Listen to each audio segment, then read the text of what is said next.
Non, c'est pas possible. 17% des femmes considèrent que lorsqu'une femme dit non, elle dit oui.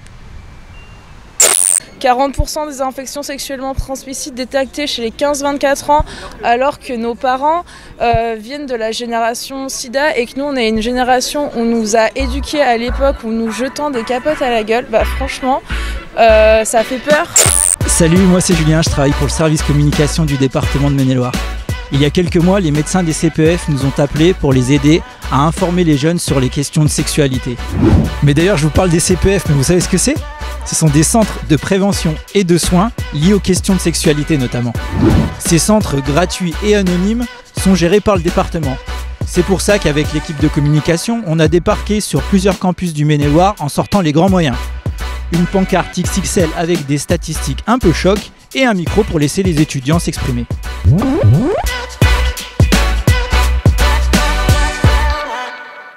x3 en moins de 4 ans. Ah oui, ça c'est chaud. Ah, c'est chaud quand même, hein. On se dit ouais, ça peut arriver, mais ça nous arrivera pas. Tout le monde fait pas le test. Enfin, C'est ça. moi j'ai jamais fait le test perso. Oui, c'est ça. En Asie, vraiment, on a plus de tendance. Avant de commencer une relation, on va tout d'abord faire un test justement pour passer une autre étape suivante. Moi en tout cas je sais que tous mes amis, hommes comme femmes, on est vachement ouverts là-dessus parce que c'est pas quelque chose dont on doit se cacher. Après le dépistage pour moi c'est essentiel quoi. Enfin, comme ça on sait ce qu'on a et on sait ce qu'on peut transmettre aux gens et puis on sait les risques. Comme ça c'est plus simple de décider de ce qu'on fait après et voilà.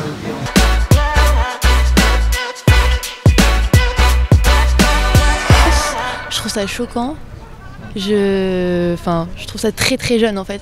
Ouais. C'est assez impressionnant. Ma sœur elle a 13 ans et je me dis quand même, ouais c'est quand même jeune quoi. Je sais pas, t'aurais dit quel âge ouais, 15-16 au moins. Il n'y a pas d'âge idéal pour regarder un porno, mais je pense qu'il faut être d'abord mature pour regarder un porno. Alors en 6ème, tu n'es pas forcément mature, pas du tout. À 13 ans, t'es quoi? T'es en 5ème, je sais pas, moi à 13 ans je pensais pas à ça. Hein. Ouais. Certes, on peut regarder les trucs pour se satisfaire, c'est pas pour autant qu'il faut les reproduire dans la vie, quoi, mais... Ils vont penser qu'il faut être capable de faire tel genre de choses et c'est pas forcément vrai. Enfin, ça dénature un peu la vie sexuelle. Ouais. C'est un film, c'est genre... c'est pareil dans les vrais films, quand on voit des cascadeurs qui font des superbes pirouettes, enfin je dis n'importe quoi, mais dans la vraie vie ça se passera jamais comme ça, on le sait. Dans les films porno c'est la même chose.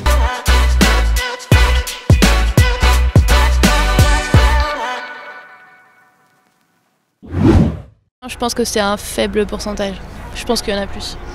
En fait, la pilule du lendemain, c'est hyper facile. On a un rapport, le lendemain, on va à la pharmacie, on l'achète et puis on se dit hop, c'est bon. Dans mon entourage, je pense que je connais peut-être peu de filles qui l'ont pas déjà pris en fait. Ouais.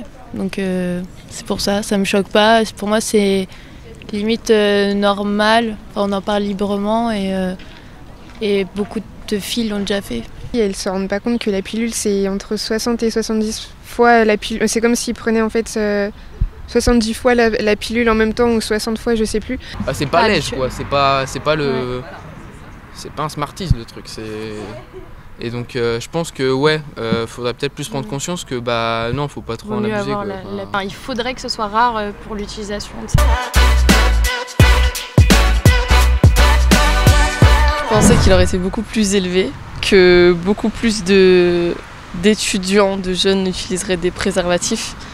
Enfin, c'est un peu choquant parce que du coup ça explique le 40% des infections sexuellement transmissibles détectées chez les jeunes de 15 à 24 et les jeunes filles de 15 à 25 qui ont utilisé la pilule du lendemain en fait. Cette stat, et là c'est un peu critique, c'est que je ne sais pas si l'objectif c'est le 100%. Parce qu'en soi, dans un couple de deux personnes qui se connaissent et par exemple la fille utilise la pilule ou un stérilet ou quelque chose comme ça, il n'y a pas vraiment besoin de préservatif. C'est un peu délicat d'aller acheter des préservatifs. Enfin, moi, c'est un truc que je ne fais jamais. Je ne peux pas aller acheter un préservatif, c'est impossible. C'est le garçon, c'est au garçon d'amener ses propres trucs, quoi. Je serais mal à l'aise d'aller en acheter.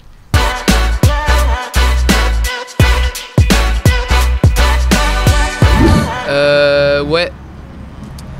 Bah ça c'est affreux quoi. quelqu'un qui n'a pas envie, ça se voit, ça se sent, ça se ressent, ça s'écoute. Sous-entendu oui, sur un compromis ça passe. Non, ça passe pas du tout. c'est non quoi, c'est tout en fait. Il n'y a pas d'autre chose. Je pense que ça vient beaucoup de la prévention et de l'éducation surtout. Mais on parle pas du tout assez de la sexualité et les rapports que les hommes et les femmes peuvent avoir ensemble, mais d'un consentement mutuel et que ça se passe bien. Parce que je pense que ça pourrait très bien se passer s'il y avait de la communication et tout, etc. Avec mes amis, on en parle, parce que pour nous c'est normal, mais il y a des groupes d'amis où dès qu'on va en parler, ils vont crier Seigneur, enfin ils vont se dire c'est pas normal d'en parler. Moi je trouve ça normal, même avec mes parents des fois on en parle, c'est normal d'en parler, de faire comprendre aux jeunes que quand c'est non, que non, faut pas.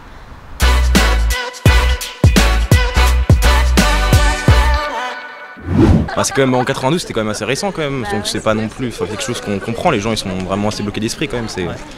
J'en avais parlé avec ma mère une fois, c'est vrai que c'est drôle parce que souvent les parents qui racontent ça, c'est toujours apprendre à aimer la personne et pas le corps en parlant des femmes. Et je dis mais si tu pars de ce principe-là, en fin de compte un homme peut aimer un homme et une femme aimer une femme, t'apprends à aimer la personne et pas son corps.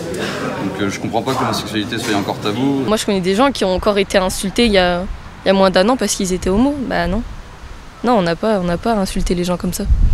Ils font ce qu'ils veulent et ils sont avec qui ils veulent, c'est tout. Il y aura toujours des gens intolérants, donc c'est compliqué de s'assumer, mais je pense que c'est important, on s'en fiche du regard des autres en fait.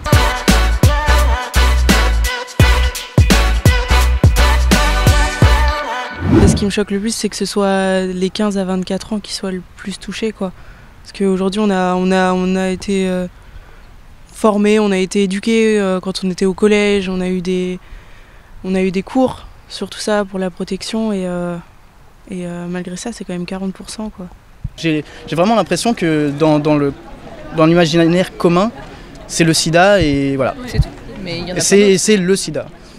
Et que une fois qu'on a combattu, qu'une fois qu'on s'est assuré qu'on n'a pas le sida, il n'y a plus rien.